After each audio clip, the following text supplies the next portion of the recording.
কতই তো চেষ্টা করতেছেন, কই ইসলাম তো এখনও কায়েম করতে পারতেছেন না। এটা আপনার ধৈর্যের অভাব আছে।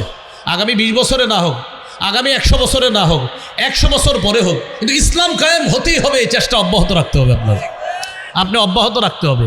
আমি তো আগেই বলছি, কায়েম হচ্ছে না আমার আপনার অপরাধে, কিন্তু কায়েমের চেষ্টা যারা করছে তাদেরকে আমরা এই কথা না বলা যে হচ্ছে না, তো উত্তর হলো 100 বছর চেষ্টা করতে হবে, যদি না হয় 200 বছর, যদি না হয় 300 বছর। তা আপনি তো বাঁচবেন না, হাজারো মানুষ তৈরি করে যেতে হবে যারা ইসলাম কায়েমের চেষ্টা করবে। এই কথাটা মাথায় রাখবেন। আল্লাহর উপর ভরসা করে ধৈর্যের সাথে আল্লাহ সাহায্যের অপেক্ষা করা। রাসূলুল্লাহ সাল্লাল্লাহু আলাইহি সাল্লাম বলেন, তোমরা জেনে রাখো আন্নান নাসরা মা'আস সাবরি, আন্নান নাসরা মা'আস সাবরি, ধৈর্যের সাথে সাহায্য আছে। কত সুন্দর দামি কথা নবী বলছে, জেনে রাখো ধৈর্যের সাথে সাহায্য আছে। এটা সব ক্ষেত্রে। আপনি পার্সোনাল কোনো বিপদে আছেন, ধৈর্যের সাথে আল্লাহর উপর ভরসা করে আপনি সাহায্য চাইতে থাকেন, অবশ্যই আল্লাহ আপনাকে সাহায্য করবে। কারণ নবী বলছেন ধৈর্যের সাথে সাহায্য আছে। পবিত্র কোরআনে 2টা জিনিস নিয়ে আল্লাহ সাহায্য চাইতে বলছে, ইস্তাইনু বিস-সবরি ওয়াস-সালাহ। তোমরা সাহায্য চাও ধৈর্য এবং নামাজের মাধ্যমে।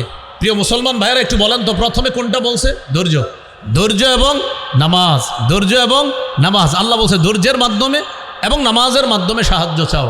আল্লাহ প্রথমে ধৈর্যের কথা কেন বললেন? কারণ মানুষ সাহায্য চাইলে অধৈর্য হয়ে যায়। এই জন্য গুরুত্ব বোঝানোর জন্য আল্লাহ প্রথমে ধৈর্যের কথা বললেন। আল্লাহ আমাদের সকলকে আল্লাহর উপর পূর্ণ ভরসা করে ধৈর্যের সাথে আল্লাহর সাহায্যের আমরা যেন কামনা করে সাহায্যের অপেক্ষা আমি করতে থাকব, আমার সন্তান করতে থাকবে, তার পরবর্তী প্রজন্ম করতে থাকবে। কিন্তু এদেশে আমাদের স্বপ্ন ইসলাম একদিন কায়েম হতেই হবে। এই চেষ্টা প্রচেষ্টা অব্যাহত রাখতে হবে। আল্লাহ তৌফিক দান করেন। আপনার পরবর্তী প্রজন্মকে ওসিয়ত করে যাবেন যে আমি যদি এদেশে ইসলামী হুকুমত না দেখে যেতে পারি, তুমি চেষ্টা করবা। তুমি তোমার সন্তানকে ওসিয়ত করে যাবা, সে চেষ্টা করবে। হুজুর লাভ কি? আরে লাভ তো আছেই, আল্লাহর পক্ষ থেকে সওয়াব পাবেন, আখেরাতে মুক্তি পেয়ে যাবেন, কারণ আপনি চেষ্টা করছেন। কায়েম হবে না এটা আল্লাহ জানেন, হবে কি হবে না আল্লাহ জানেন, কিন্তু আপনি চেষ্টার কারণে আখেরাতে আপনি মুক্তি পেয়ে গেলেন। মুসলমান প্রত্যেকটা কাজের ফলাফল আল্লাহর কাছে চায়।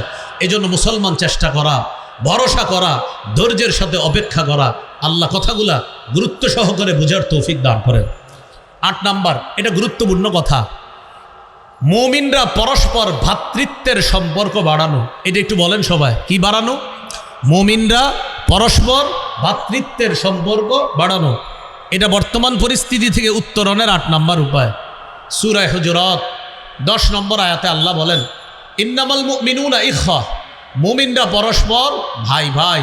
কিন্তু বাস্তবতা হলো তিনিও টুপি মাথায়, আমিও টুপি মাথায় দিস, তারাও টুপি মাথায় দেওয়া। আমরা আমাদের বিরুদ্ধেই কথা বলতেছি, আমি তার বিরুদ্ধে, তো তিনি আমার বিরুদ্ধে। তা আল্লাহ বলতেছে মুমিন পরস্পর ভাই ভাই।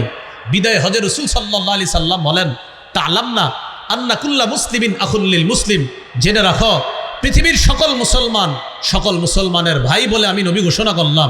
এখানে আপনারা যারা আছেন আর মাইকের আওয়াজ যারা শুনতেছে, আপনাদের কাছে কর জোরে আবদার, কোনো মুসলমানের বিরুদ্ধে অন্তত আপনি কথা বলবেন না। কোনো মুমিনের বিরুদ্ধে যারা আছেন অন্তত আপনি লেখালেখি করবেন না, আপনি বলবেন না। কারণ প্রত্যেক মুমিন আমার ভাই, আপনার ভাই। লেখালেখির জন্য লোক আছে, কথা বলার জন্য লোক আছে। আমার আপনার দায়িত্ব কর্তব্য ইমানি ভ্রাতৃত্বের সম্পর্ক বাড়ানো। আল্লাহ তৌফিক দান করেন। গেল 8 নাম্বার। 9 নাম্বার, পারস্পরিক ঝগড়া বিবাদ কমিয়ে আন্তরিকতা বাড়ানো। এটা গুরুত্বপূর্ণ। পারস্পরিক ঝগড়া বিবাদ কমিয়ে আন্তরিকতা বাড়ানো। সূরা আনফালের 46 নম্বর আয়াতে আল্লাহ বলেন, ওয়া আতিউল্লাহ ওয়া রাসূলাহ, তোমরা আল্লাহর আনুগত্য করো, রাসূলের আনুগত্য করো। ওয়ালা তানাজাউ, পরস্পর ঝগড়া করো না। ফাতাফশালু, যদি ঝগড়া করো তোমরা দুর্বল হয়ে পড়বা। ভাই অনুবাদটা আবার বুঝেন। আল্লাহ বলেন আমি, আপনি, আমরা। আল্লাহ বলছে তোমরা যদি ঝগড়া করো দুর্বল হয়ে পড়বা, তোমরা ঝগড়া করলে দুর্বল হয়ে পড়বা। ওয়াতাযহাবা রিহুকুম, তোমাদের শক্তি খর্ব হয়ে যাবে। তাহলে আপোষের মধ্যে ঝগড়া না করা। আমরা 4 জনে মিলে এক দল, শক্তি কি কম না বেশি? আমরা 4 জনে এক দল, শক্তি কম না বেশি? সকালে আমার মাঝে ঝগড়া হয়েছে, ঝগড়া হওয়ার পর বিকালে আমরা 4 জনে 4 দল হয়েছে, শক্তি কি কমলো না বাড়লো? হ্যাঁ বলেন, কমে গেল। তাহলে 4 জনে এক দলে আছে, শক্তি বেশি। ঝগড়া হয়েছে বিকালে আবার আলাদা হয়ে গেছে, শক্তি কমে গেছে। এটাই হচ্ছে বর্তমানে ফেসবুকে সকালবেলা ছবি একটা দেয়, দেওয়ার পরে বলে চোখের শীতলতা, মুসলমান এক হয়ে যাচ্ছে। বিকালে আবার শুনি না, সম্ভব না। ওই দিন বিকালে আবার কি হয়, না, সম্ভব না। তাহলে এটাই হচ্ছে।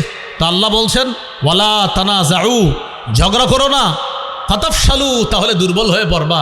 আমি আপনাদেরকে একটা কথা বলবো, ইসলাম শব্দে, বলেন কি শব্দে, ইসলাম শব্দে, ইসলাম প্রশ্নে মুসলমানের এখন একতাবদ্ধ হওয়া ছাড়া আর দ্বিতীয় কোনো রাস্তা নাই। ইসলাম শব্দে, ইসলাম প্রশ্নে। কেন? এই কেনর আলোচনা আমার আছে, একটা লম্বা আলোচনা। আমার একটা আলোচনা আছে খেলাফত ব্যবস্থা ধ্বংসের ইতিহাস, দেখবেন প্রায় অনেকগুলা পর্বে আছে। সেখানে বলেছিলাম ইহুদিরা মুসলমানদের জয় জয়কর অবস্থা নষ্ট করেছে কিভাবে। তারা গবেষণা করে দেখছে মুসলমান অস্ত্রের জোরে জিতে না, মুসলমানের অস্ত্র নাই, তারপরেও তারা কেন জয়লাভ করে। তারা গবেষণা করে একটা জিনিস পাইছে, একতা, মুসলমানদের একতা। এই একতাটা নষ্ট করার জন্য ইহুদিরা ষড়যন্ত্র চালাইছে। 6টা অঞ্চলে ষড়যন্ত্র হয়েছিল। শুরু হয়েছে ইয়ামান। ইয়ামানে এক ব্যক্তির জন্ম হয়েছে, তার নাম আবদুল্লাহ ইবনে সাবা। সেখান থেকে সে আসছে মদিনায়, মদিনা থেকে গেছে বসরা, বসরা থেকে কুফা, কুফা থেকে দামেস্ক, দামেস্ক থেকে মিশর।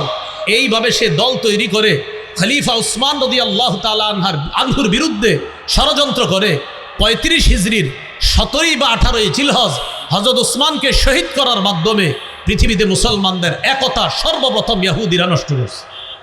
এই কথাটা মাঝখানে হঠাৎ বলে ফেললাম, গুরুত্বপূর্ণ কথা। 35 হিজরি 17 বা 18 জিলহজ মুসলমানদের একতা সর্বপ্রথম নষ্ট হয় পৃথিবীতে।